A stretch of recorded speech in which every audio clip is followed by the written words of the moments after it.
आपने कभी सोचा है कि ये क्वेश्चन इतना कंफ्यूजिंग क्यों हो जाता है? क्योंकि इसकी डिटेल हम पढ़ने की कोशिश करेंगे बेटा।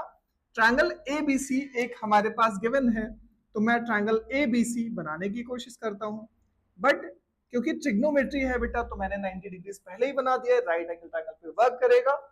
गिवन है angle A is equal to 90, मतलब ये मेरे पास एंगल ए हो गया और ये 90 है।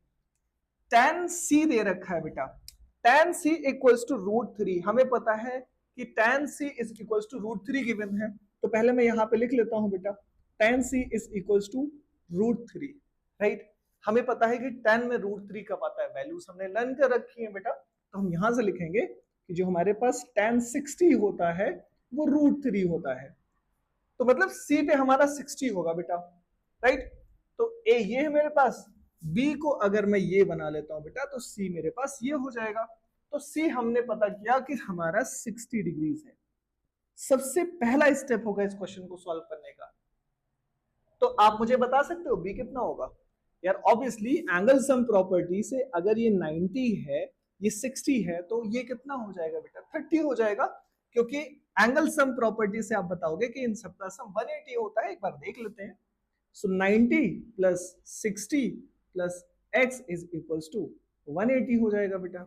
ये 150 हो जाएगा प्लस x इक्वल्स टू 180 हो जाएगा, तो x की वैल्यू 30 डिग्रीज आ जाएगी। तो हमने b की वैल्यू फाइंड की बेटा 30 डिग्रीज। क्लियर है?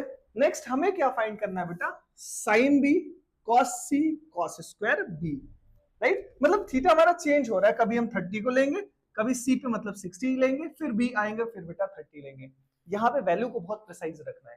देखेंगे बेटा साइन b, इसके लिए हमें फॉर्मूला भी पता होना चाहिए, वैसे नहीं भी चलेगा तो काम चलता है। चलो देख लेते हैं। तो साइन b हमें रखना है बेटा, साइन b हमारे पास कितना आएगा बेटा? 30 degrees plus cos c, sine 6 cos 60 आएगा बेटा हमारे पास, हमने लिखा cos 60 and minus cos square b कितना है बेटा? 30। यहां पे हमने कोई चेंज ही नहीं किया है। अब आप देख पा रहे हैं बेटा साइन 30 cos 60, ये हमारे पास कितना आएगा? 1/2। ये कितना आएगा बेटा? प्लस 1/2। और ये हमारे पास कितना आएगा? √3/2 का होल स्क्वायर। ये वैल्यूज तो हम लोगों ने चार्ट से लर्न की हैं, हमने डायरेक्टली वैल्यू को पुट कर दिया है। यहां पे क्या देखेंगे बेटा आप? हाफ प्लस हाफ कितना हो जाएगा? 1 माइनस √3 का स्क्वायर कितना होगा? 3, और 2 का स्क्वायर हो जाएगा 4, तो ये होगा 4 minus 3/4, that is equals to 1/4। ये हमारा बनेगा आंसर। आप इस क्वेश्चन को दूसरे तरीके से भी कर सकते हैं, बट वो थोड़ा सा लेंदी होगा, क्योंकि हमें पता है बेटा tan 60 इक्वल्स टू √3 है, और ये हमारे पास बनता है परपेंडिकुलर अपॉन बेस। मतलब परपेंडिकुलर अगर मेरे पास √3 है तो बेस कितना हो जाएगा बेटा? 1।